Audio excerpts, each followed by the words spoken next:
Hello there. My name is Michael Mirdad, and I'm taking a moment to share with you an upcoming annual course that I'm going to do this coming year, 2025. You might be seeing this before the time or during, and either way, you can still sign up at any time during the year. This is a 12-part course that people have been asking for a long time. It is exploring spiritual mythology. Mythology is the right brain version of history. So it's the real history, more holistic approach of history. And it's not just history, it's all the archetypes of life. So we're going to spend, we'll explore a different culture each month. Like, for example, Asian mythology one month, African and other, indigenous groups, the South Pacific, but also Norse, Greek, and so on.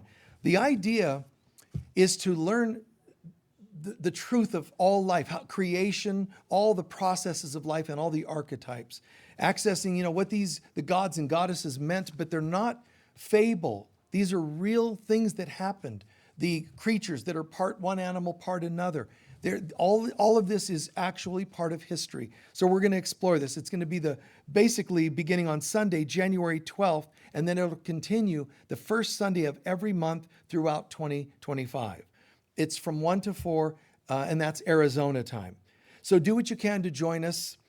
It honestly is going to be an extraordinary course. Again, it's deep spiritual study, but we're using mythology as our focal point. God bless you and thank you, and I hope you choose to join us. It'll be on Zoom, and it'll be, if you don't see it at that hour, you can always watch it at any time that's convenient, or you can go back and watch well after it for that matter, okay? God bless. Thank you. Bye-bye.